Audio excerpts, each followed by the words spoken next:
comunismo.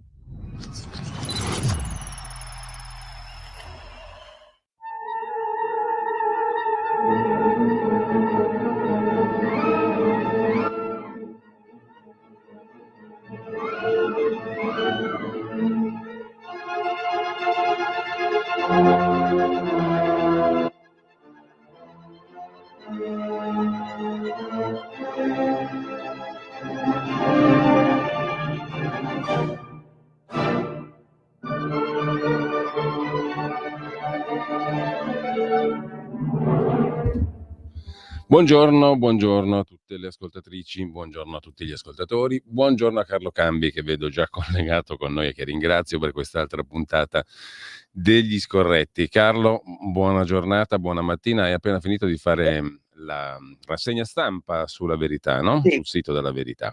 Allora ci potrai dire tu che cosa c'è di stimolante oggi, oltre al tuo articolo visto sulla questione della posizione italiana circa lo Stato di Palestina, poi ne parliamo.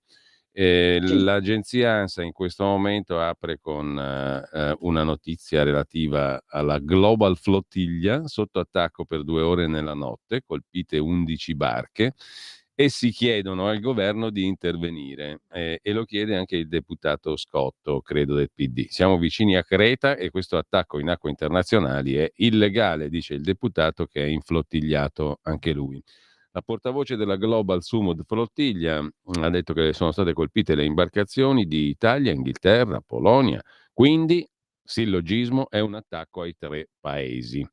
Anche il ministro Tajani chiede a Israele di tutelare chi è a bordo di questa simpatica flottiglia. Che ne pensi, Carlo? Ma sai, io sulla flotilla ho una sorta di pregiudizio, voglio dire. Nessuno li caga più. Si sono inventati l'attacco con i droni quando erano ben saldi alla fonda. Poi si è scoperto che Greta Thunberg ha sbattuto il boccaporto perché ha detto state enfatizzando eccessivamente l'episodio, il punto non è flottiglia, il punto è Gaza. Poi abbiamo scoperto che hanno dovuto sbarcare un influencer, il cosiddetto influencer cronista, che stava raccontando le magnifiche sorti progressive della flottiglia, però lo faceva in maniera eccessivamente esagerata, quindi l'hanno dovuto sbarcare perché altri si sono lamentati di questa cosa. Poi abbiamo scoperto che il tunisino inviato lì dalla comunità musulmana ebraica si è sbarcato perché gli hanno nascosto che a bordo c'erano degli LGBTQ e come si vede l'Islam è particolarmente tollerante nei confronti degli omosessuali, bene che se lo ricordino quelli del Gay Pride che vanno cianciando contro Israele, eccetera, eccetera, dove peraltro invece gli omosessuali fanno una straordinaria vita di felicità e di tolleranza. E tutto va notato che la Global Sumud Flottiglia doveva arrivare a Gaza a portare gli aiuti entro il 30 dicembre e al 24 di settembre sono ancora alla fonda fra Creta e Mykonos, fra l'altro isole stupende dove farsi il bagno e godersi una bella vacanza non è affatto malaccio. E siccome nessuno li caga, improvvisamente arrivano gli attacchi dal cielo. Ora facciamo un ragionamento. E il deputato Scotto chiede al governo italiano di spiegazioni. Chiediamo spiegazioni al governo. Non è chiaro da dove questi droni arrivino, partano, eccetera. Aspetta, ma Scotto è quello che ha avuto la brillante idea il giorno che ammazzano Kirk e che si scopre che sulle pallottole c'è scritto Bella Ciao, di far diffondere sulle barche la flottiglia appunto Bella Ciao come inno di libertà e della loro navigazione verso la giustizia internazionale, verso Gaza. Quindi Scotto è, come peraltro dice il cognome, passato di cottura evidentemente. Ma cosa c'entra il governo italiano con gli eventuali droni che hanno bombardato la flottiglia? Non lo so, domando. Ma perché deve essere per forza Israele che bombarda, che fra l'altro se li volesse buttare a fondo fa una cosa molto semplice, fa alzare un drone vero, ci mette sopra una carica di esplosivo che abbia un senso e li manda a fondo. Ma a parte Che non questo, converrebbe affatto a Israele occuparsi di simili minuzie, no? dovrebbe fare serie, ma perché dovrebbero mandargli i droni per rallentarne la folle corsa, visto che questi stanno in ritardo di un mese? Per dirne una. Ma un'altra osservazione: e se fossero i musulmani che ci sono rimasti male perché ci sono gli omosessuali a bordo e quindi vogliono interrompere questa catena del male? Non è un'altra lettura possibile. Se Scotto pensa che la Meloni abbia tempo di bombardare la flottiglia e gli chiede conto, io gli domando: ma perché non lo chiede conto anche a qualche muezzin che magari ci è rimasto male nello scoprire che ci sono delle barche corrotte moralmente che quindi devono essere affondate? Cioè, è evidente che è una pantomima, è anche evidente del perché esiste la flottiglia, lo sappiamo, l'abbiamo detto in tutte le salse, lo abbiamo scritto in tutti i modi, ma evidentemente contro il mainstream è complicato andare. La flottiglia è stata armata nel senso che è messa su, non è armata con le bombe, è stata armata dal Qatar e dall'internazionale musulmana perché avevano bisogno di far vedere che almeno dal punto di vista di una verniciata d'opinione pubblica loro stanno dalla parte dei palestinesi, cosa che non è vera, perché in tutte le risoluzioni la Lega Araba ha chiesto che Hamas se ne vada, in tutte le risoluzioni, compreso Abu Mazen l'altro giorno all'ONU, lo stesso Mustafa, che è il portavoce dell'autorità palestinese, ha detto: liberate gli ostaggi, mandate via Hamas e poi ne parliamo. Non ci sono state manifestazioni pro-Pal in nessuna città dei paesi del Golfo, negli Emirati, nei paesi arabi. Evidentemente, siccome c'è una parte molto minoritaria dell'Islam che ce l'ha su con il fatto che appunto gli israeliani guadagnino terreno, abbiano fatto anche un eccesso di reazione, loro per così darsi una verniciata sulla coscienza hanno messo su questo Global Sud flottiglia. Faccio notare che il fatto che ci sia Greta Thunberg a bordo rimanda a quell'internazionale la convenienza fondata da Al Gore e che tiene dentro anche tutti gli attivisti, diciamo così, contro il climate change, che costituiscono una lobby delle lobby. Ecco, io devo dire che attorno a questa missione umanitaria, che mi pare di capire anche negli entusiasmi dei pro-PAL è molto scemata di capacità di presa, gli interrogativi sono superiori ai meriti e che loro improvvisamente rilancino questi bombardamenti, ma sono giorni che dicono senza che nessuno li caghi, che hanno i droni sopra la testa. Io un post gli ho scritto: si chiamano gabbiani, non droni, si chiamano gabbiani. E quindi era logico che si dovesse attendere l'attentato. Ecco, se tu dovessi prevedere come finisce, secondo te come finisce sta sorta di avventura flottigliesca? E siccome si va verso paesi arabi, non ti posso dire a tarallucce e vino, ti posso dire a caffè turco e dolcetti al miele. Mh. Cioè non serve a nulla, cioè è una pagliacciata, è inutile. Fra l'altro mi devono spiegare dove hanno messo su barchi che più o meno sono di 40-45 piedi, Questo gran 300, cibo. 300 tonnellate di aiuti, Mh. che peraltro spero siano a scadenza lunghissima, perché se per caso hanno imbarcato degli yogurt arrivano a Gaza che sono diventati di cagliata, cioè quello di non... È una farsa, Mh. diciamoci la verità. Ma che fa il paio però? Che fa il paio però con questa corrente di opinione pubblica, secondo me, come ti posso dire, del tutto fuorviata, sulla faccenda della Palestina in generale. Mh. E te lo accorgi dalle reazioni sulle cose che ha detto ieri la Meloni, che sono Ecco. di una straordinaria banalità.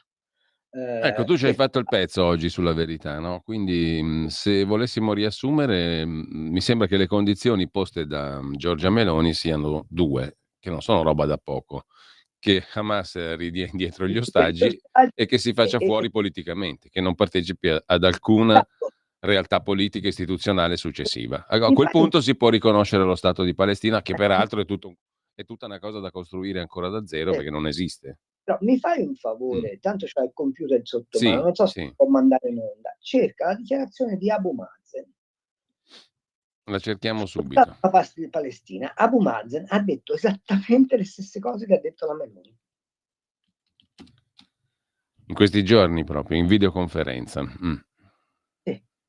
Adesso la cerchiamo e la mandiamo in onda. Ecco, sono due condizioni, diciamo, che tra l'altro appunto è logico che Abu Mazen sia d'accordo perché contribuirebbero a riportare in primo piano l'autorità nazionale palestinese, la sua Vorrei autorità. ricordare, a beneficio degli astanti, che teoricamente Israele si è ritirato dalla Palestina nel 2005, quando Sharon, allora primo ministro israeliano, per finire la possibile conflittualità con i palestinesi, disse: ci ritiriamo dalla striscia di Gaza, la consegniamo ai palestinesi e i palestinesi dovevano fare la loro assemblea costituente, dovevano fare l'elezione al Parlamento. Bene, Hamas fece una cosa molto semplice: prese tutti i candidati contro di loro e li defenestrarono dai palazzi, quei grattacieli che ora Bibi Netanyahu ha spianato, e dal 2005 in Palestina vige il terrore, cioè vi comandano i terroristi di Hamas, tant'è vero che Abu Mazen, quando Macron gli ha riconosciuto lo Stato della Palestina, ha detto: una grande vittoria, ma perché la Palestina esista sono necessarie due condizioni: che Hamas se ne vada e che vengano liberati gli ostaggi. Ecco qua abbiamo la dichiarazione, l'ho recuperata al volo, la dichiarazione alla quale facevi riferimento tu, che è la fotocopia esatta di quello che ha detto Giorgia Meloni, anzi con qualche aggiunta. Sentiamola, così anche a beneficio di chi ci ascolta. On behalf of the State of Palestine, I would like to express my deepest appreciation for the co-presidency, the United Nations, and all participating states for the historic New York Declaration that was issued during July's conference and adopted by the General Assembly by an overwhelming majority. It marked the beginning of an irreversible path towards ending the humanitarian catastrophe and ending occupation pursuant to international legitimacy and the Arab Peace Initiative. It was the embodiment of an independent state of Palestine with East Jerusalem as its capital, living side by side with Israel in peace, security, and good neighborliness. The declaration stressed that the war against our people must come to an immediate and durable end. It noted that the crimes emanating from the siege, the starvation, and destruction cannot be a means of achieving security. Therefore, we call for a permanent ceasefire. We need to ensure humanitarian access through the United Nations and UNRWA.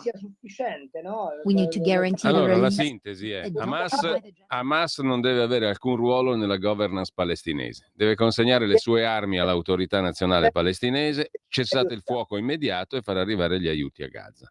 Rilascio degli ostaggi, elogio al ruolo dell'Egitto e del Qatar per mediare la fine della guerra, eccetera. Chiaro, mi sembra, no? Mi dite la differenza che corre fra le affermazioni di Abu Mazen, che è il leader della società palestinese e quindi teoricamente è il capo dello Stato palestinese riconosciuto da Macron e da altri 150 paesi che aderiscono all'ONU antioccidentale, e le affermazioni della Meloni. Dove sta la differenza? No, non ce n'è nessuna di differenza, perché coincidono. Stiamo parlando. Coincidono esattamente, ma è anche logico che sia così, dicevo, perché l'autorità nazionale palestinese. Stamattina nella mia rassegna stampa, e lo ribadisco, che nei giornali italiani l'ignoranza è spaventosa, perché uno basta che si vada a rileggere le dichiarazioni di Andreotti nel 64, dichiarazioni di Forlani, dichiarazioni di De Michelis, quindi ministri degli esteri che sono stati democristiani dorotei, socialisti. L'Italia ha sempre avuto una sola posizione, e cioè due paesi, due stati, purché sia garantita la sicurezza di Israele. Punto. Allora Carlo, l'ignoranza però è sorretta, diciamo così, da una violenza che si va espandendo. Io ho sott'occhio una tua riflessione nella quale tu, constatando il fatto che l'odio stia crescendo non solo sui social ma anche nelle piazze, e lo abbiamo anche visto in questa fine di settimana scorsa, nelle TV, nelle aule del Parlamento, ti sono venute in mente due suggestioni sulla base di questo clima che tutti vediamo intorno. Una conduce a Maometto e l'altra a Giuseppe Ungaretti. Ci vuoi spiegare il perché? Perché hai fatto una connessione, a mio giudizio, molto interessante, molto utile da far conoscere anche a chi ci ascolta. Perché, vedi, si continua a dire, no, che non c'è sotto traccia a questa offensiva pro-Pal un secondo fine. Oggi, fra l'altro, c'è un bellissimo articolo sul Foglio in cui si svela come Mélenchon, il capo della sinistra estrema francese, stia dialogando da sempre con le frange estreme dell'Islam, perché Mélenchon è convinto che se fa accordi con i disagiati delle banlieue va al potere in Francia. Ma la cosa straordinaria è che si dice non c'è nessun tentativo di sopraffazione islamica in tutto ciò. Bene, mi è venuto in mente che la biografia di Giuseppe Ungaretti è sostanzialmente pantografabile a ciò che sta accadendo oggi in Italia. Ungaretti è stato un grande poeta, forse il più grande poeta del Novecento italiano.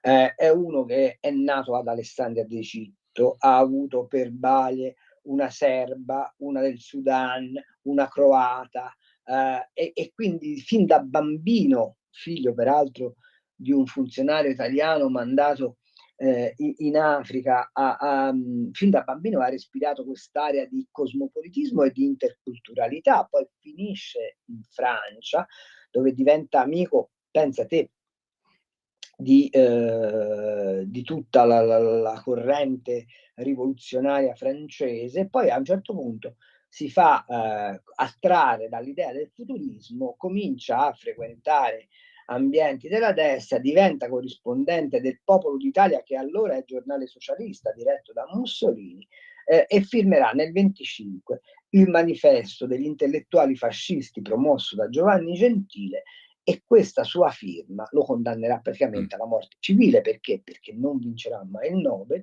perché addirittura quando l'Italia restaura la democrazia viene espulso dall'università come docente, poi ci ritornerà ma alla chetichella, e insomma farà una vita granissima, tant'è vero che al grande pubblico diventa poi noto solo quando si fa la grande opera televisiva dell'Odissea e lui la legge. Vi ricorderete tutti quelle straordinarie assonanti quando diceva il Polifemo scambiò grossi sassi a Ulisse. Lui è un grande traduttore, fra l'altro, dell'Odissea. E però che cosa mi ha fatto scattare questo ricordo di Ungaretti. la sua poesia probabilmente più famosa, che è Soldati, e che dice: si sta come d'autunno sugli alberi le foglie. E io ho pensato che noi stiamo in un autunno della coscienza, e ho riscoperto che lui era amicissimo di un musulmano, di Mohammed Shehab, che morirà suicida, e in un pezzo del Corriere della Sera, quando ancora lo facevano scrivere, qui siamo intorno a metà degli anni '20, lui scrive quasi profetico, lui scrive del suo Di questo amico amico. fu il simbolo di una crisi delle società e degli individui che ancora perdura, derivata dall'incontro e scontro di civiltà diverse e dall'urto e conseguenti sconvolgimenti tra tradizioni politiche e il fatale vortice storico dell'umanità. È oggi, e questo è oggi. È oggi, a distanza di un secolo quasi, è oggi. E però la lucidità di Montale, scusami, di Ungaretti, che verrà poi umiliato dal Nobel dato a Salvatore Quasimodo, iscritto al PC, e a Eugenio Montale, con affinità democristiane, ma mai a lui perché è ex fascista, ma la profezia di Ungaretti a me è suonata come monito a noi occidentali che stiamo appunto come d'autunno sugli alberi le foglie, perché non ci rendiamo conto che lo scontro di civiltà è in atto. Allora, ti fermo solo un attimo, pochissimi secondi, pausa delle 10, ma torniamo subito, perché poi da lì tu recuperi anche una Esatto. citazione importante, tra pochissimo. The room was completely... Stanco di perderti i tuoi programmi radiofonici preferiti? Vorresti la tua musica, le tue voci amate sempre con te, ovunque tu vada? Radio Libertà, l'applicazione che trasforma il tuo smartphone e tablet nella tua radio personale.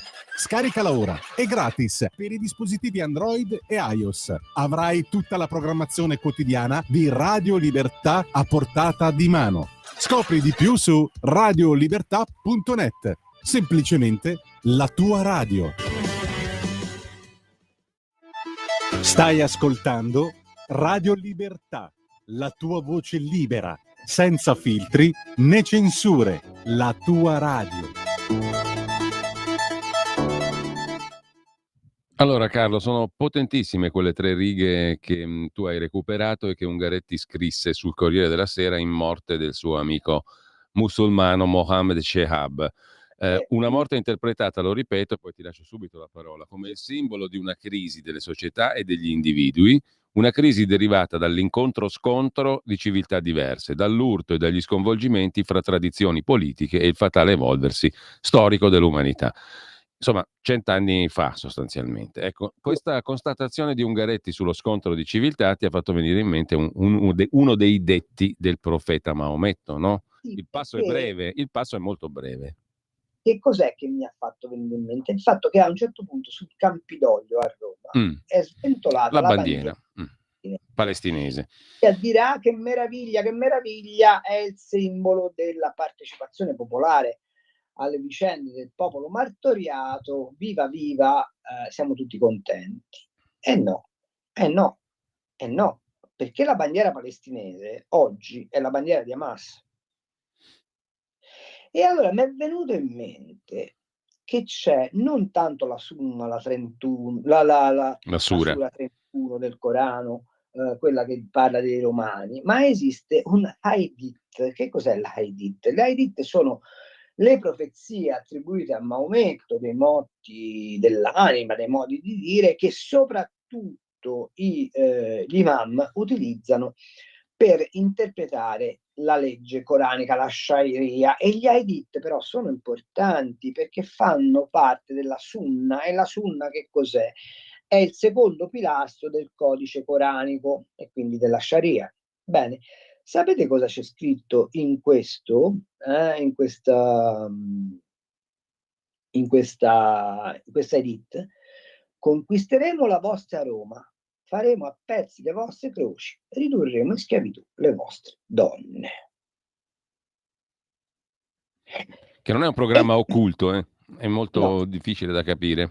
Tra l'altro Hamas ne ha fatta propaganda, ne hanno fatti dei video, ricorderete che sono circolati a un certo punto sul web dopo l'11 settembre delle ricostruzioni in cui si vede la cupola di San Pietro bombardata come è successo con le Torri Gemelle, e applaudire al fatto che la bandiera palestinese sventoli sul Campidoglio senza Campidoglio, come sapete, è il comune di Roma, ma è anche un simbolo, diciamo così, della potenza occidentale o comunque della civiltà occidentale, senza ricordarsi di questa Hadith, secondo me è colpevole e rimanda appunto alla lettura che faceva Ungaretti della morte del suo carissimo amico musulmano Shihab, ma rimanda anche a quella sensazione che lui ha avuto nella trincea della prima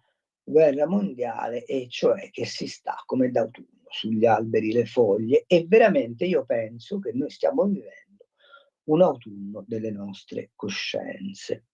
E perciò mi fa un po' ridere che si riduca tutto a polemica politica, abbiamo parlato della farsa della flottiglia, abbiamo parlato della sinistra che imputa.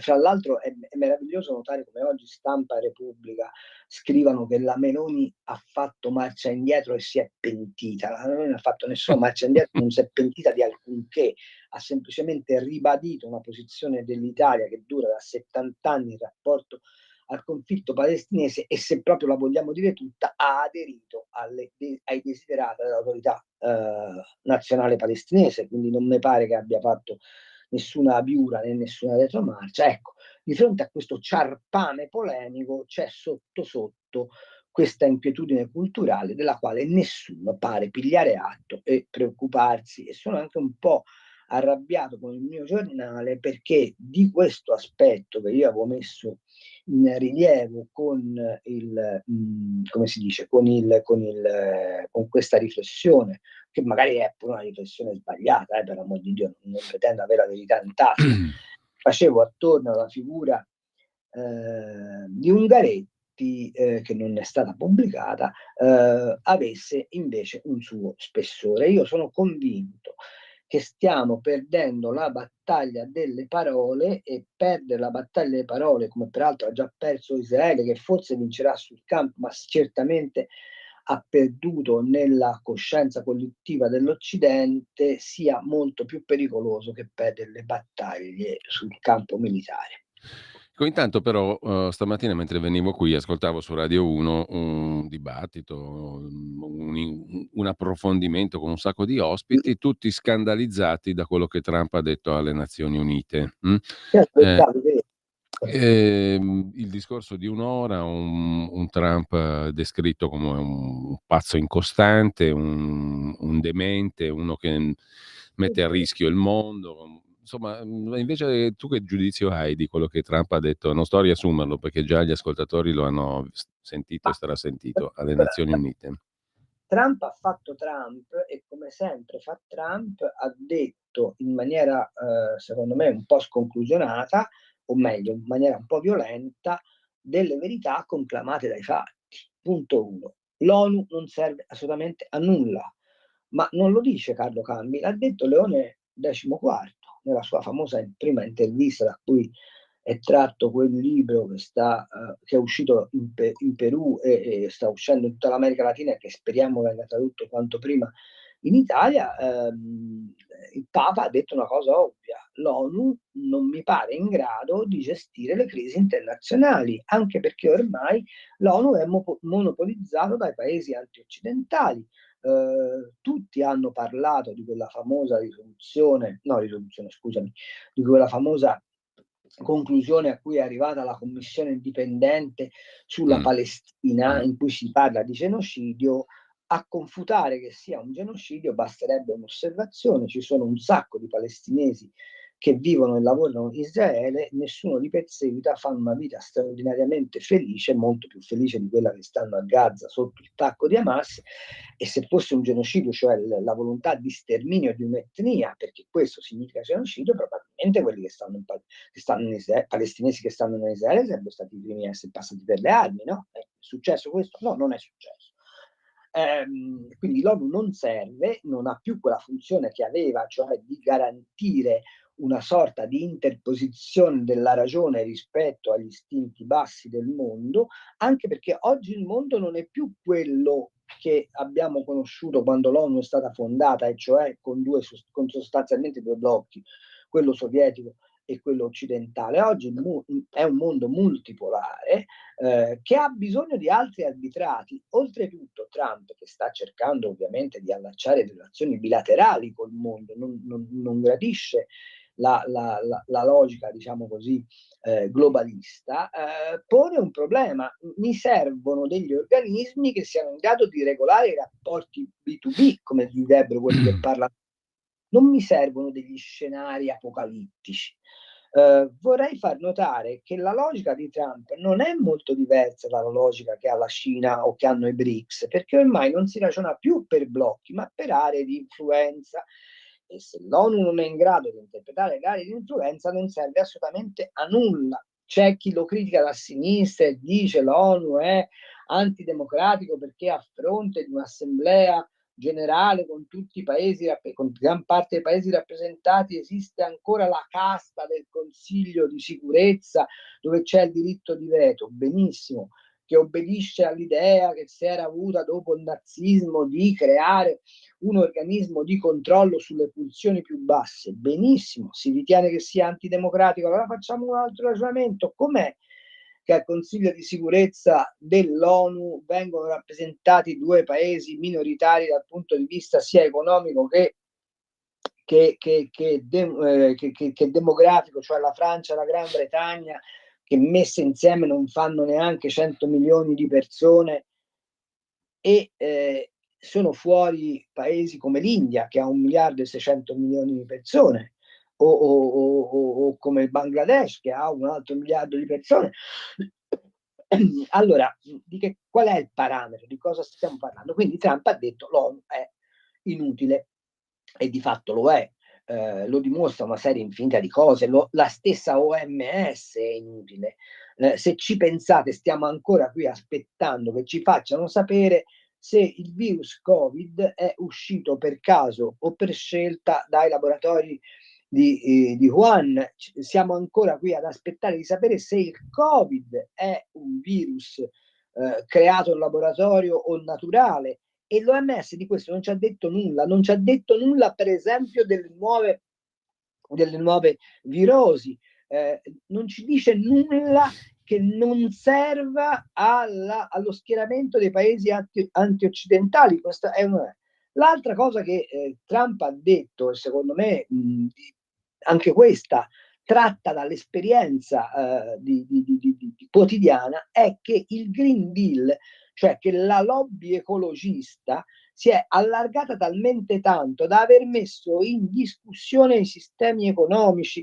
Ora, voi potete pensare quello che volete, sicuramente abbiamo un problema di tutela dell'ambiente, non so se le intemerate di Greta Thunberg o i limiti imposti alle produzioni dall'Europa siano il modo migliore, ma una cosa la so per certa, che il Green Deal europeo sta impoverendo il continente europeo, che ha distrutto l'industria automobilistica a vantaggio esclusivamente della Cina. So che tutte le fonti di energia rinnovabile che noi possiamo attivare sono dipendenti da tecnologia cinese. So che che però nel mondo i paesi in via di sviluppo stanno attingendo al petrolio e al carbone in maniera progressivamente espansiva, perché hanno fame di energia, hanno bisogno di energia per svilupparsi. So una cosa sicura, che il contadino dell'Amazzonia, se ha il piano di nafta, può far andare la sua motozappa, e quindi ha una gestione democratica della sua attività. Se dipendesse dalle rinnovabili, quel contadino non potrebbe fare il suo mestiere, perché la differenza fondamentale fra fonti fossili e fonti rinnovabili, sapete qual è? È che la fonte fossile te la puoi portare dietro come riserva di energia, la fonte rinnovabile la devi andare a attingere dove si produce, e questa cosa crea degli squilibri non tanto nei paesi più industrializzati, anche se, come sappiamo, l'industria automobilistica, tanto per dirne una, sta soffrendo moltissimo per le scelte di Green Deal, ma in particolare impedisce lo sviluppo equilibrato dei paesi che hanno più bisogno, che hanno più fame, che hanno meno reddito. La terza cosa abbastanza ovvia che ha detto Trump: questo modo di gestire l'immigrazione, che arricchisce soltanto i mercanti di carne umana, non serve allo sviluppo dei paesi. E qui torniamo, non lo ha detto Trump ma lo dice Cambi, osservando a quello che succede, torniamo all'approccio che l'Italia ha avuto col piano Mattei, più o meno criticabile per l'amor di Dio, verso l'Africa, che non è l'approccio cinese. Di questo non si parla mai, non si dice mai che cosa ha fatto la Cina in Africa. Ha fatto gli investimenti, sì, ma li ha indebitati e li tiene vincolati a sé col debito.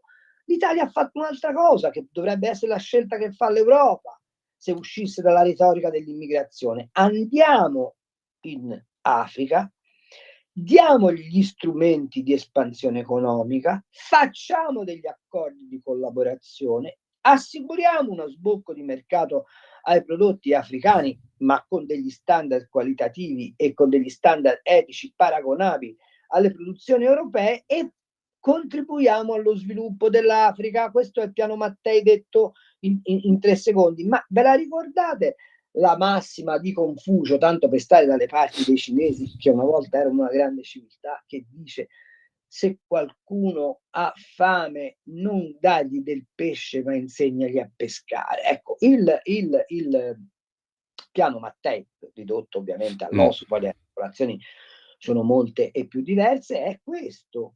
Allora, quando Trump dice, magari in maniera violenta, magari in maniera urticante, l'illegalità dell'immigrazione va fermata, dice contemporaneamente 2 verità. Da una parte, che sicuramente questo effetto va ridotto, ma dall'altra che va rimossa la causa. E non in una logica di imperialismo. Su questo l'Italia probabilmente è in disaccordo con gli americani, che come sapete cercano però comunque di profittare delle intelligenze che gli arrivano dall'estero. D'altra parte gli Stati Uniti d'America sono stati costruiti dagli immigrati in larghissima misura, ma oggi hanno un problema. Non hanno più la capacità di soddisfare la domanda crescente che arriva da popolazioni disagiate, e quindi anche lì i sistemi di welfare siamo sicuri che sono in grado di tenere l'onda dell'immigrazione? Io faccio una domanda e la faccio a livello anche italiano, ma noi siamo abituati a un certo tipo di sanità, giusto? Sì. Siamo abituati a un certo tipo anche di previdenza sociale, giusto?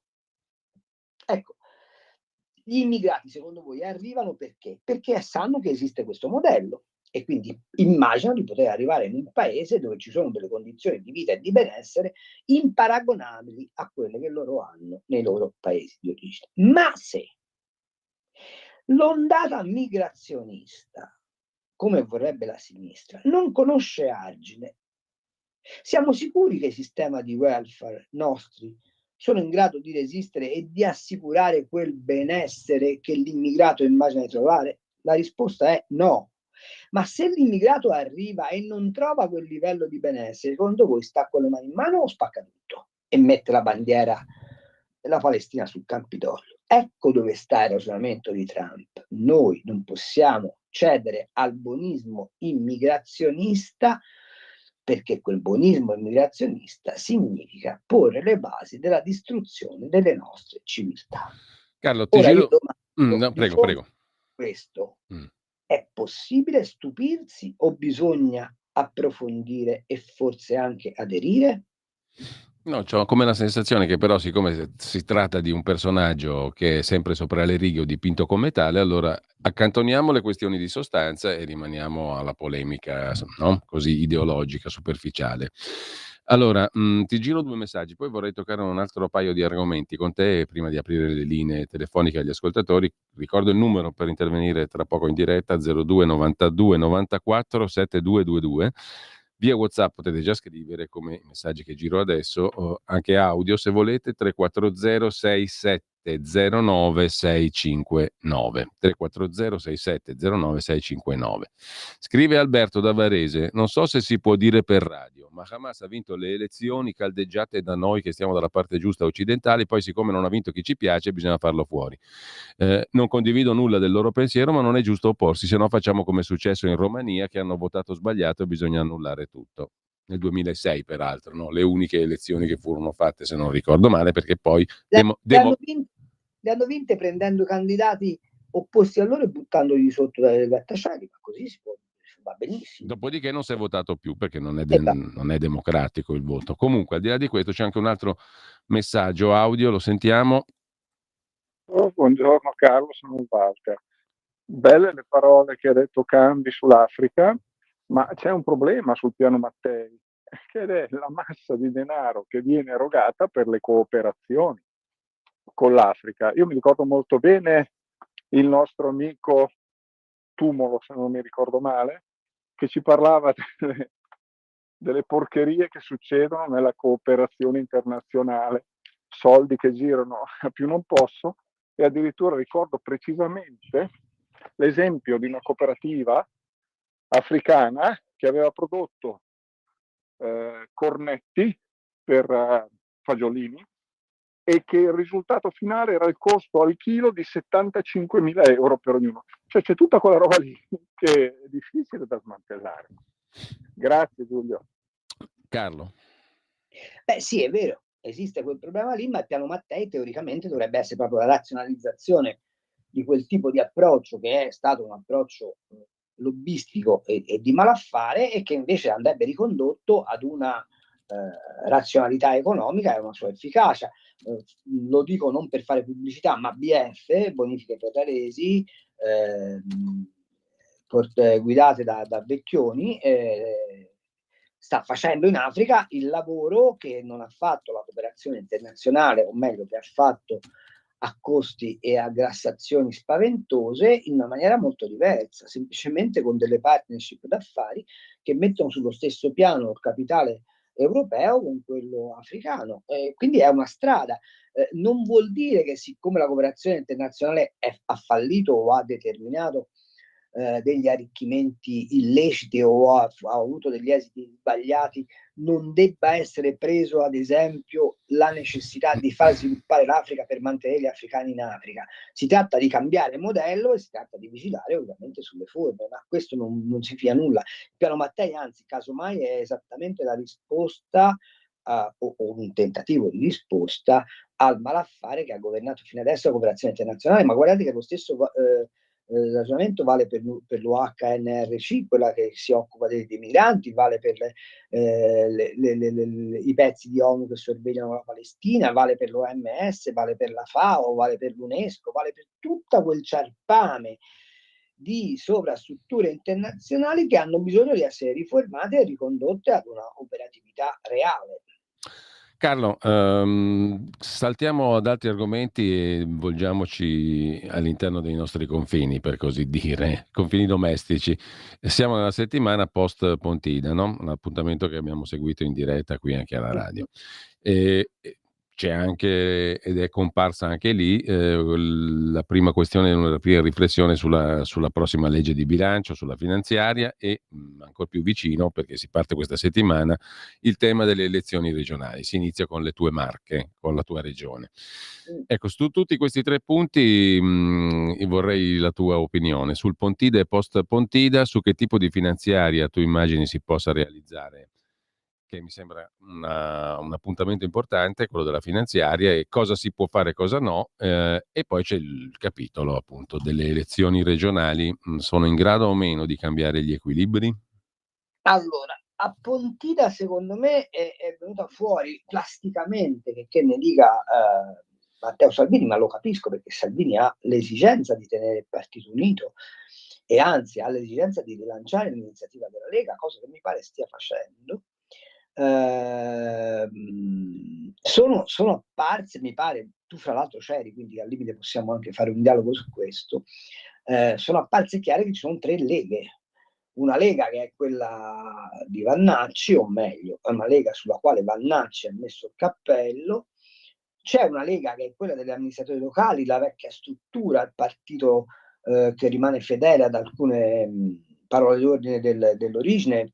Faccio notare che il ministro Calderoli ha rilanciato l'idea di lottare per l'autonomia e mi pare di capire che dentro la pancia della Lega ho visto bandiere della Sardegna, bandiere della Sicilia, bandiere della Serenissima sventolare insieme, ma che nella Lega sia ancora fortemente presente l'elemento di siamo uniti nella stessa nazione ma diversi dell'interpretazione dei nostri territori, che mi pare che fosse poi l'idea federalista che aveva Miglio, no? E che per molto tempo ha incarnato la condotta politica della Lega e che è interpretata, mi pare, da Luca Zaia, che è interpretata da Gianmarco Centinaio, che è interpretata da Fedriga, i quali chiedono questa autenticità della Lega. E poi c'è la terza Lega, che è quella di Matteo Salvini, che tenta di tenere insieme queste due anime su slogan o su proposte politiche di livello nazionale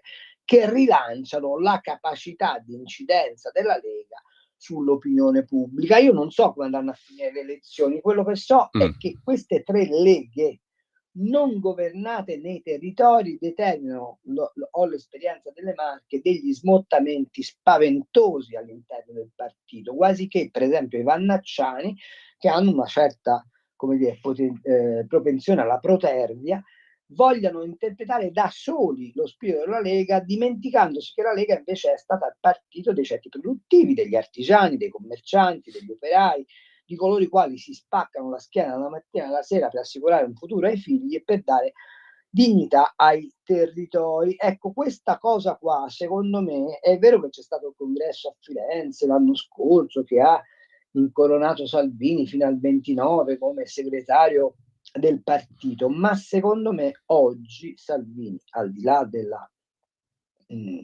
ottima figura fatta a Pontida, dove la Lega ha dato dimostrazione del suo radicamento popolare, dovrebbe cominciare a fare delle assemblee nazionali tematiche per restituire alla classe dirigente della Lega o alla classe emergente della Lega la dignità della lavorazione politica. Questo è quello che io ho ricavato da Pontida, vorrei che poi magari anche tu mi dicessi la tua opinione. Per quel che riguarda la finanziaria, Giorgetti è stato abbastanza chiaro, ha detto noi non possiamo abbandonare la via del rigore, perché ce lo hanno dimostrato Fitch che ci dà il credito sul merito del debito, perché ce lo dimostra il fatto che lo spread è basso, ci consente di avere un po' di risorse aggiuntive rispetto alle spese per esempio sanitarie, perché ce lo dimostra la necessità di stare dentro i binari del bilancio pubblico corretto, perché abbiamo la scadenza del PNRR che fra un anno comunque, se non abbiamo finito i cantieri, dobbiamo restituire tutti i soldi, o comunque dal 2027 bisogna cominciare, 2027 scusate, bisogna cominciare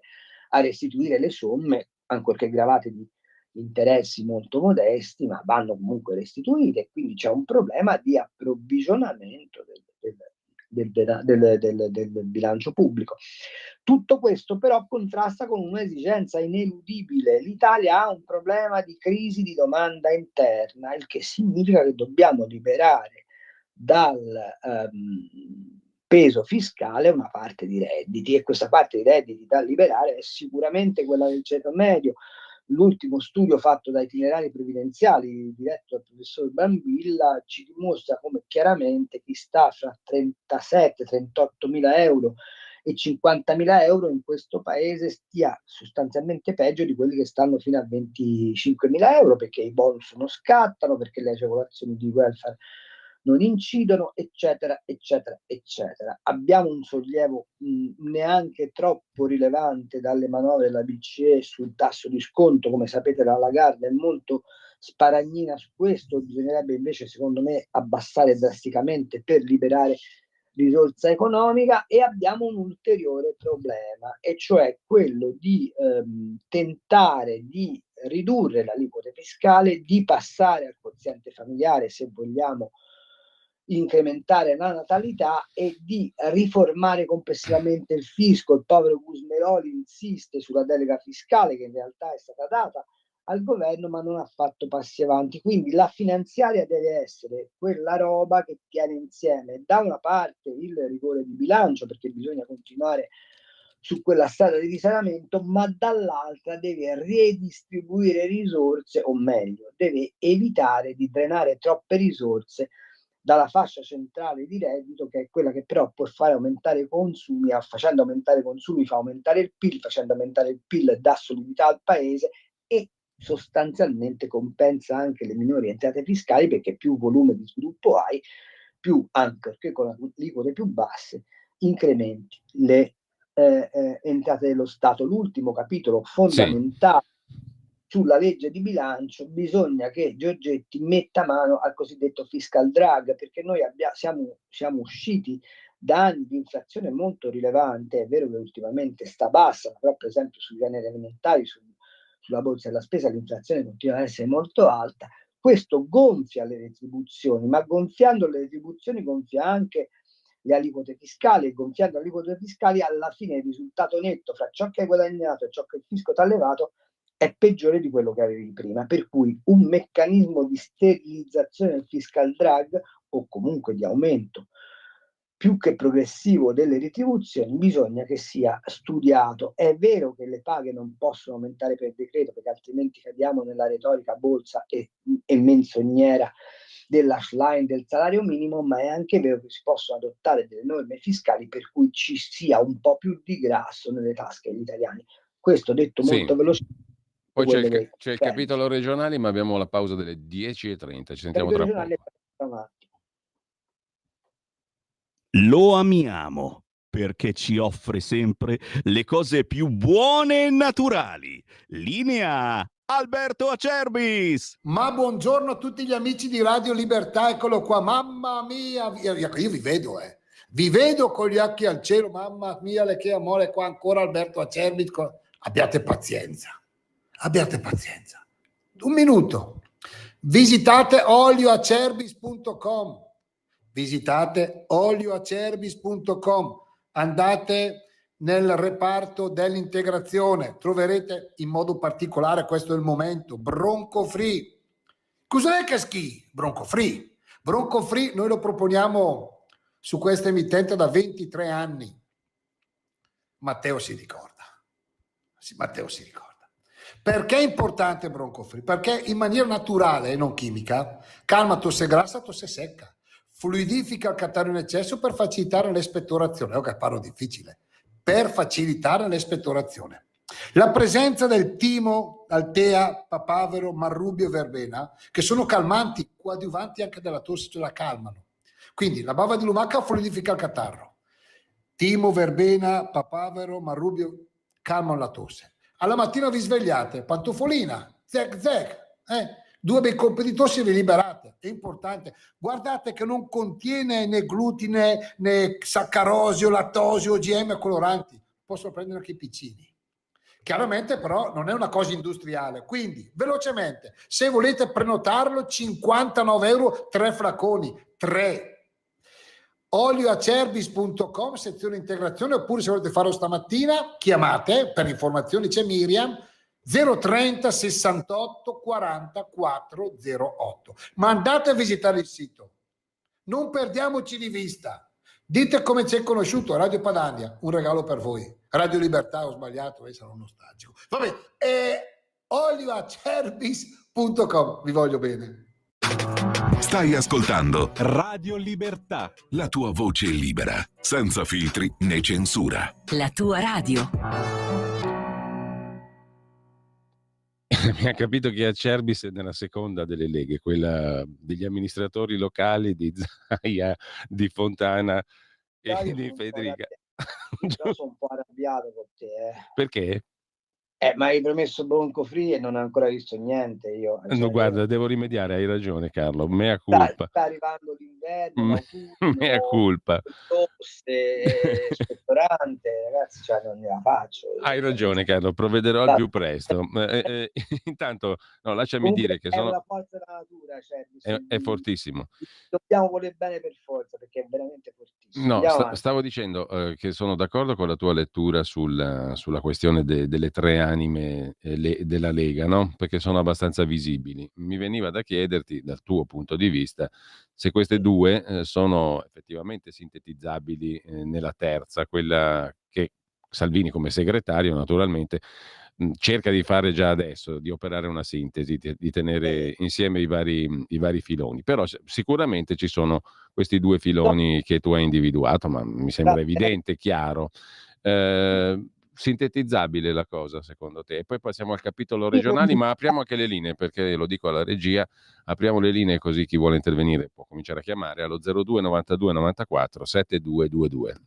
So Carlo. Che Salvini non mi vorrà bene per questa mia affermazione. Per sintetizzarla ci vuole coraggio e ci vuole ritenere che la popolarità non è il fare della politica, ma il fare della politica è la capacità. E io sono convinto che il generale Vannacci, a cui va il mio massimo rispetto, per l'amor di Dio, incarni esclusivamente un aspetto di contrapposizione momentanea ad alcune linee di pensiero che sono state affacciate nella società occidentale, ma che non costruisca una proposta politica. Quindi Salvini, per fare quella sintesi, dovrebbe avere il coraggio di sfidare non l'impopolarità, ma la facile popolarità.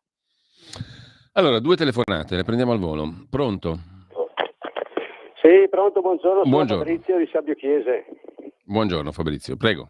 Sì, buongiorno. Allora, sulla questione di detassare i redditi degli italiani, allora Cambi ha detto una cosa sacrosanta, il reddito familiare, il quoziente familiare, in un periodo dove c'è questa crisi demografica così forte, è una delle armi, è una delle necessità da usare. Qui bisogna arrivare al punto che una famiglia, comunque un operaio, qualsiasi percettore di reddito, fino a 1.000 euro bisogna togliergli le tasse, perché una persona deve vivere almeno con 1.000 euro non tassati, poi cominci da lì a mettere le tasse, perché questo succede anche in altri paesi europei, solo in Italia si fanno pagare le tasse su redditi così bassi al 23%, ma sapete cosa vuol dire togliere 230 euro su 1.000 a una persona che prende una mensilità di 1.500 euro?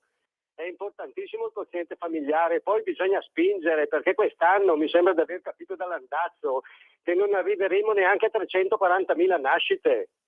Ed è una cosa spaventosa. Poi quando si parla che non c'è la disoccupazione in Italia, ti credo che non c'è, perché sul mercato del lavoro non si presentano più i giovani che si presentavano 20 anni fa, perché 20 anni fa c'erano 600.000 persone nuove all'anno che cercavano lavoro, adesso ce ne sono 300-350.000.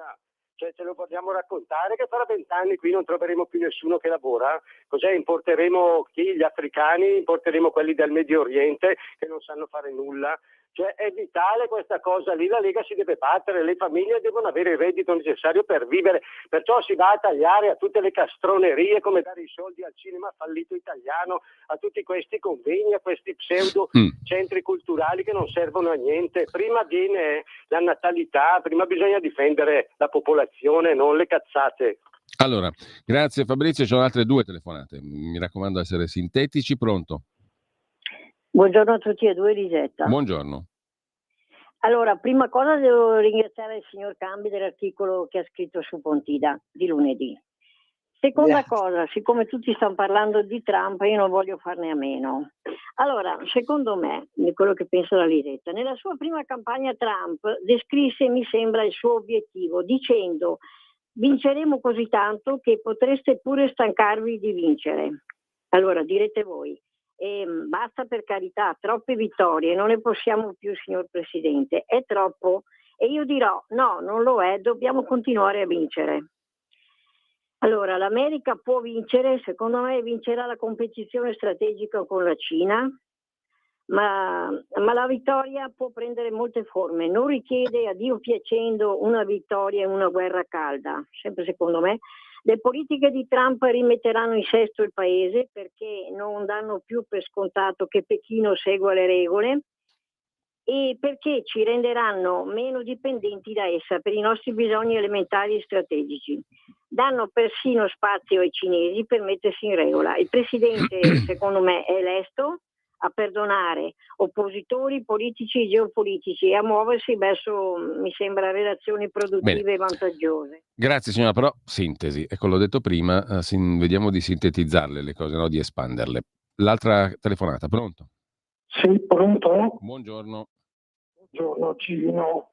Io mi riferisco invece alle violenze che abbiamo visto ultimamente a Milano, Bologna, in tutte le città. Secondo me c'è troppa tolleranza da parte del governo, non ci si sta rendendo conto che queste persone, quelle persone con la loro violenza vogliono sovvertire l'ordine dello Stato. Questa è la verità.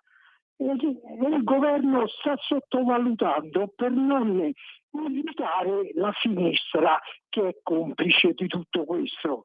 Ma è molto pericoloso, molto pericoloso lasciar fare queste cose. Grazie. Carlo. Grazie. Ma allora, sul nostro amico di Sabbio Chiese mi pare che abbia detto con qualche veemenza le cose che si sanno tutti. Il tema, secondo me, è anche un altro, sì sulle persone fisiche, ma anche sulle aziende.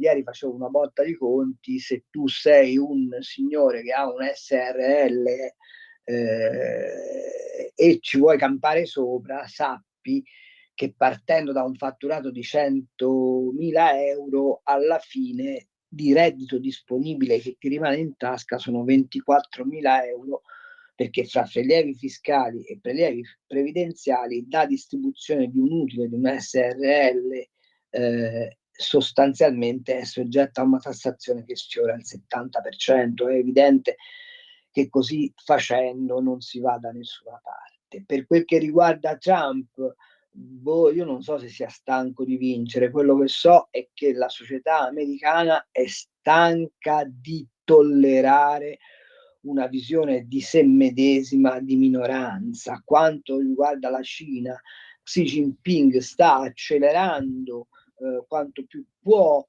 il nazionalismo cinese, perché sapete che c'ha questa scadenza del 49 come centenario della Repubblica di Cina, e lo vuol fare animando spiriti di conquista. Perché lo fa? Perché ha un problema di mercato interno spaventoso.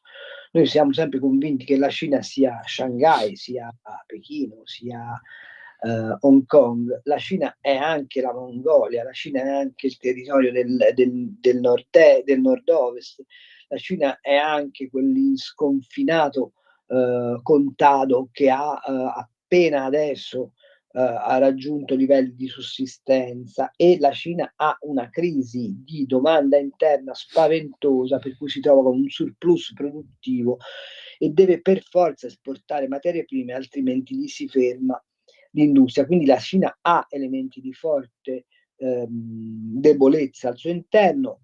Trump lo sa, gli americani lo sanno, e quindi fanno appello all'America First proprio per questo, convinti che la competizione internazionale alla fine la vinceranno. Io credo che ci sia una buona probabilità che questo accada. Certo, una cosa va detta, che il modo in cui Trump sta conducendo con eccesso di muscolarità il rapporto anche con gli alleati probabilmente non gli giova del tutto. Quanto all'ultima questione delle violenze, c'è un decreto sicurezza che in qualche modo ha cercato di porre rimedio all'assismo dei governi passati rispetto ai disordini di piazza. Devo dire che però il baco non sta tanto nel governo, nelle forze dell'ordine, che fanno egregiamente e anche a sprezzo della loro vita il proprio dovere, e voi capite che se io però arresto qualcuno e quello va davanti a un magistrato che il giorno dopo poche ore dopo me lo mette fuori, e il caso Salis da questo punto di vista qualcosa ci dovrebbe insegnare, ogni sforzo di contenimento della violenza urbana diventa francamente poco attendibile. Dunque il tema non è soltanto quello di reprimere attraverso le leggi, cosa che il governo ha fatto, il tema è di educare di nuovo alla convivenza civile, partendo dalla scuola, e di non avere una magistratura che da antagonista al governo non perde occasione per creare delle difficoltà dal punto di vista della gestione dell'aggregazione sociale.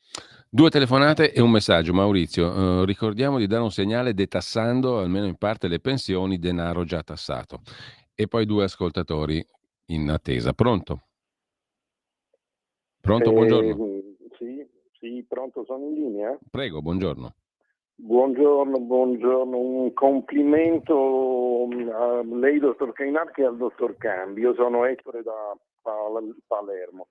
No, volevo dire una cosa. Intanto mi capita di vedere su YouTube delle riprese di città israeliane, ma mi viene in mente che Israele, ho l'impressione che possa, nella migliore delle ipotesi, fare la stessa fine della Rhodesia del Sud alla fine degli anni 70.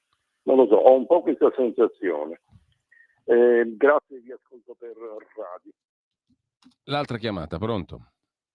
Sì, buongiorno dottor Cambi, buongiorno.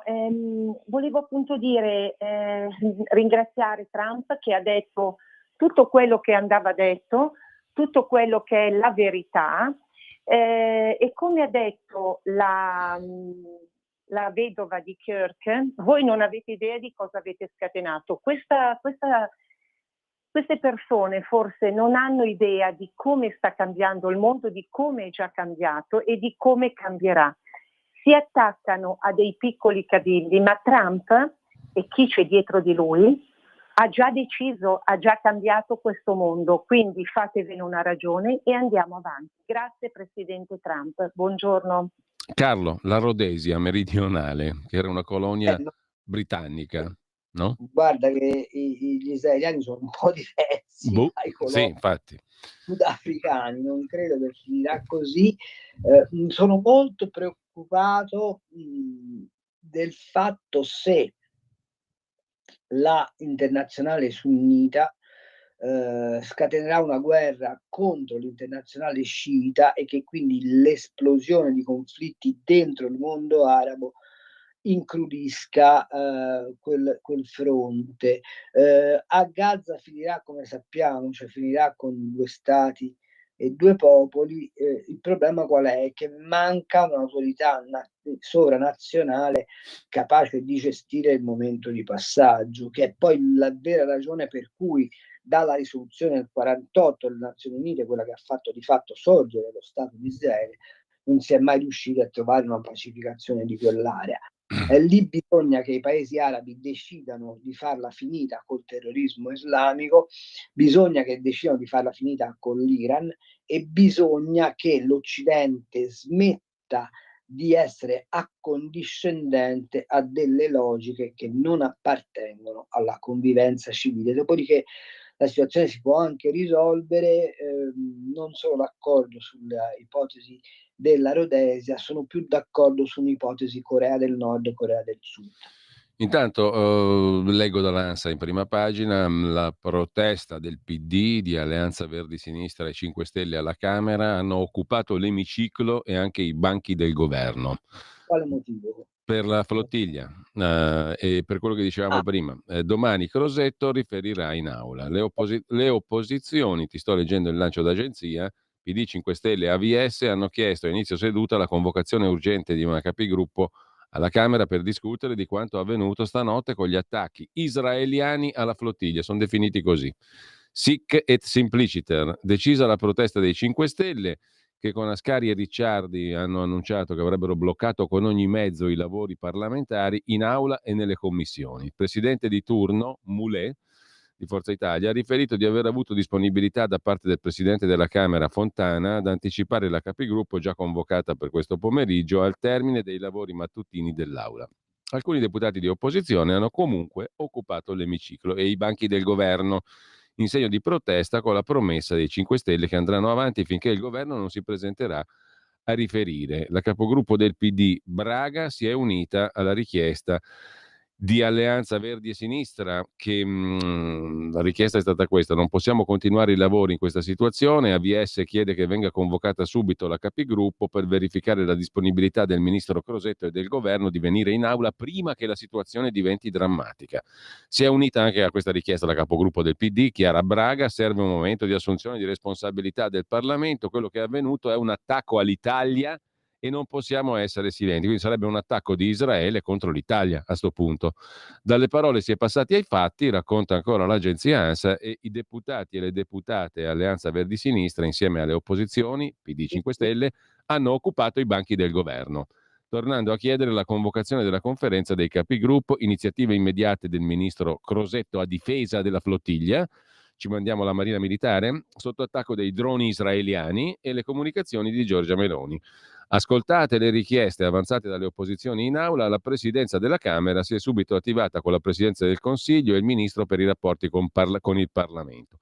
Il governo ha dato immediata disponibilità a che il ministro Crosetto, oggi in Lettonia, venga a riferire domani in aula, ha detto il presidente di turno Moulet, riaprendo i lavori dell'aula dopo aver comunicato ai capigruppo le novità. Il calendario dei lavori verrà definito nella capigruppo anticipata al termine dei lavori di stamattina. E questa è la cronaca, Carlo. No, so, io sono allibito. Pure io. Cioè, no, ma per un motivo molto semplice. No, intanto abbiamo statuito che questi sono droni israeliani e che quindi c'è stato un attacco all'Italia. Quindi cosa facciamo? Alziamo i caccia, andiamo a bombardare Tel Aviv?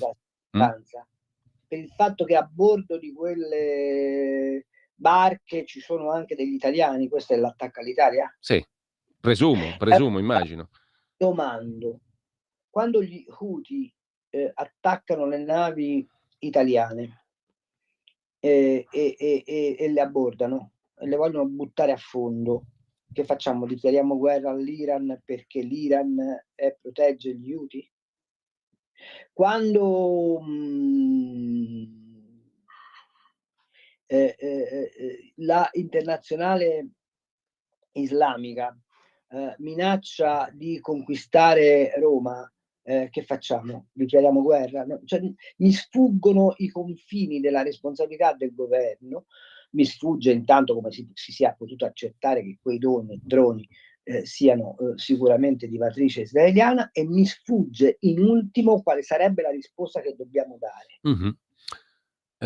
Intanto abbiamo 2 telefonate, ascoltiamole. Pronto?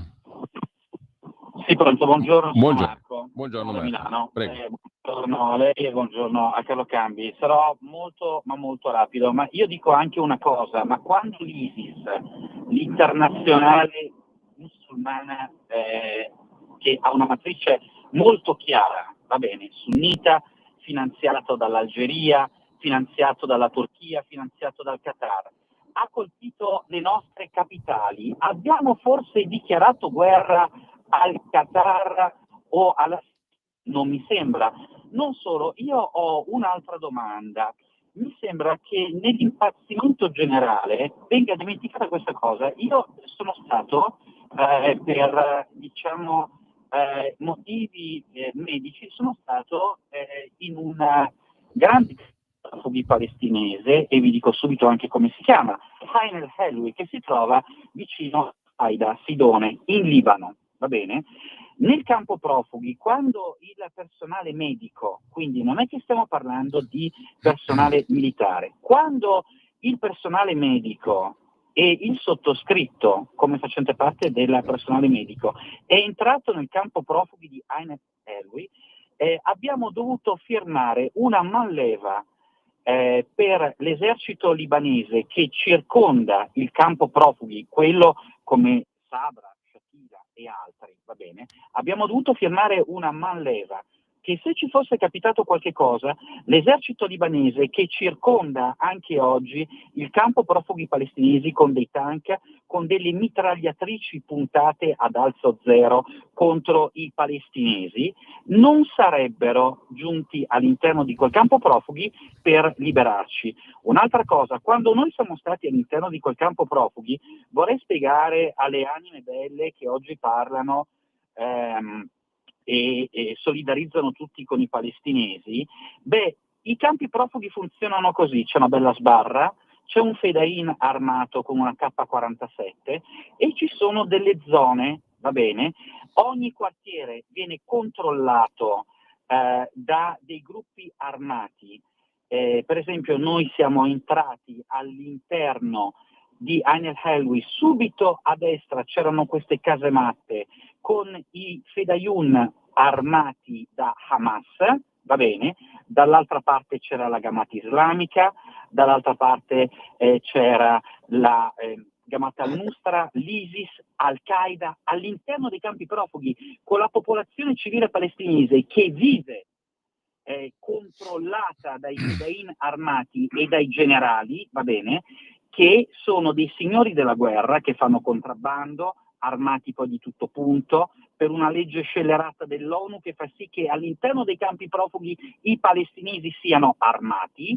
E quindi di che cosa stiamo parlando? Stiamo presentando i poveri palestinesi, sì, vittime della violenza armata di gruppi settari armati che li controllano e che li tengono per ostaggio, va bene, e li stiamo presentando come delle persone che, poverine, sono indifese. Ma quello che noi abbiamo visto è che nei campi profughi palestinesi non esiste uno spicchio di popolazione che non sia soggetta a questa o a quella milizia armata di matrice terroristica, e soprattutto quando noi siamo giunti lì dentro, e questo lo voglio dire in modo molto chiaro, eravamo accompagnati dall'Hezbollah sciita che portava valigie piene di soldi, pieni di soldi in contanti, dollari e non dinari. Allora su questo bisognerebbe riflettere. Beh, allora, terrificante questo quadro. C'è un'altra telefonata, anzi due, credo. Le passiamo in rapida successione. Pronto? Pronto? Buongiorno, sono Marco da Settimo Torinese. Buongiorno. A tutti. Buongiorno. Allora, volevo solo fare una riflessione veloce sulla flottiglia. Ma ragioniamoci, se fossero stati droni israeliani, le barche colpite sarebbero in fondo al mare. Non continuerebbero tranquille il loro girovagare per il Mediterraneo, prima in Sicilia, poi in Grecia.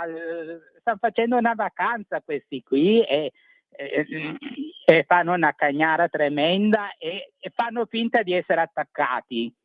Perché...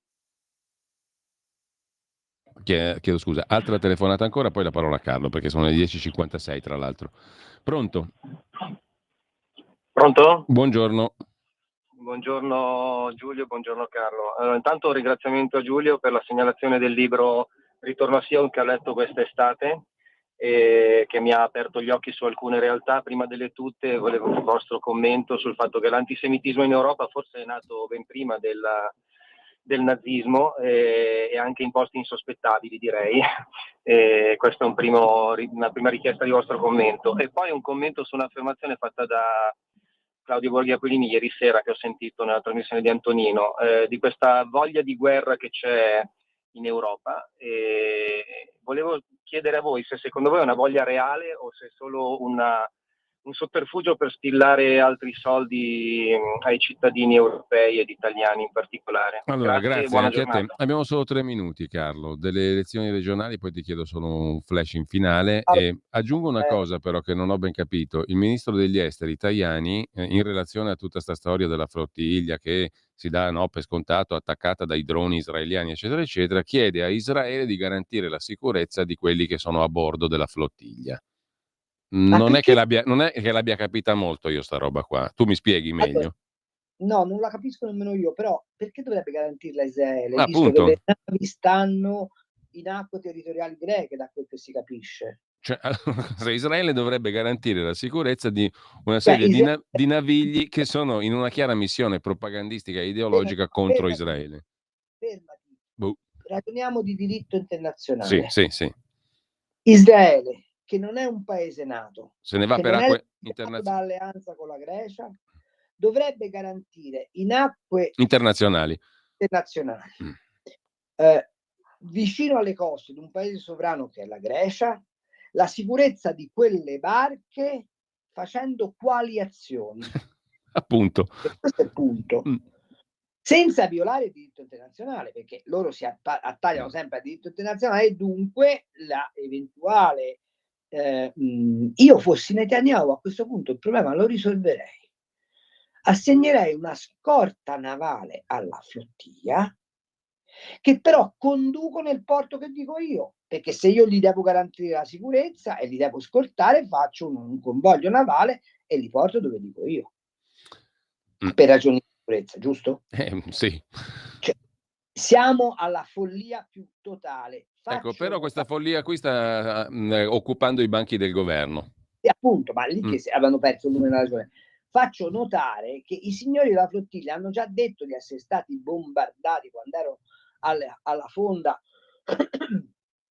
a Palermo e dalla stessa flottiglia è stato detto non ci sono certezze, abbiamo esagerato e Greta Thunberg ha sbattuto il boccaporto e se n'è andata. Allora la domanda è: possiamo noi ridurre il Parlamento italiano ad uno spettacolo come quello che stanno dando su una supposizione di cui nulla sappiamo e dando per scontato che sia vero ciò che viene raccontato? Cioè non lo so. Cioè, questa è la dimostrazione che non contano i dati di fatto, che non conta un'osservazione puntuale di ciò che accade, ma che conta solo ed esclusivamente una sorta di narrazione negativa che viene fatta su tutta questa faccenda. Ma allora mi chiedo, se è così, perché continua a ritenere che ciò che racconta Hamas sia la verità vera? Ecco, questo è un dubbio che a me attanaglia e non vorrei che si pigliassero decisioni politiche sulla scorta di questo. Ultima cosa, quando viene chiamato il governo a riferire e contemporaneamente si chiede protezione internazionale da Israele, e questo lo dico a Tajani, nell'ambito di quale competenza del governo italiano rispetto a Israele viene chiesta questa cosa, e perché il governo accetta l'idea di dover riferire su qualcosa che non lo riguarda, rispetto al quale non ha potestà di incidenza e rispetto al quale non è impegnato. Al massimo Tajani può dire: farò il censimento delle barche che stanno battendo bandiera italiana e quelle le metto sotto vigilanza della Marina Militare in acque internazionali, perché se poi la Marina Militare italiana entra nelle acque di Cipro, nella parte turca, sono problemi. Se poi la parte... cioè, capisci che cioè, la faccenda è tragicomica, mettiamola così. Elezioni regionali vado velocissimo. No, Carlo, sono le 11:01, dobbiamo salutarci. Ne parliamo con calma quando i giochi saranno fatti. Chi vince nelle Marche? Proprio flash. Secondo me Acquaroli, perché la campagna elettorale di Ricci è stata disastrosa. Bene, grazie a Carlo Cambi, un grande abbraccio Carlo e un saluto a tutti coloro che ci hanno seguito. Buon pomeriggio.